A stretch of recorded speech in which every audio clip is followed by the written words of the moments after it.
তুই যাবি, তোর বাপে যাবে 16 নম্বর গলিতে আমার বাড়িতে, ঠিক আছে? তোর একটা পয়সা আমি বাড়াই দিব না, তুই যাবি না, তোর গারাম। আমার গাড়াইবেন কেন?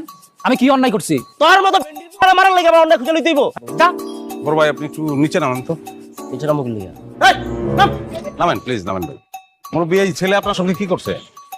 আমার রিক্সা 40 টাকায় ভাড়া করছে 13 নম্বর, সে আমার কইতাছে 16 নম্বর যাওয়ার জন্য। আমি কইছি যদি যাইতে হয় তবে আমার ভাড়া বাড়াই দিতে হবে। এই লেগে সে বলতেছে আমার নাকি গাড়াইব। এই তুই চুপ কর। কি কথা মালুম কেন? তোর পয়লা অপরাধ, তুই আইছস 13 নম্বর রোডের কথা, তুই যাবি 16 নম্বর রোডে, বাকি টাকাকে দিব। তোর 2 নম্বর অপরাধ, বাপের বয়সী একটা মানুষ, তাহলে তুই তুই করে কইতাছ। কাকা ওরে মারেন, থাপ্পড় মারেন একটা। বাবা আমি ওরে মারমু কেন? আপনি ওরে মারবেন কারণ মায়ের উপরে ওষুধ নাই। ভাড়া কত বলছেন আপনি? কত? 40 টাকা আমারে কই আনছিল। 40 টাকাই দিবি দে। তুই মনে করিস না যে তোর শাস্তি শেষ হয়ে গেছে?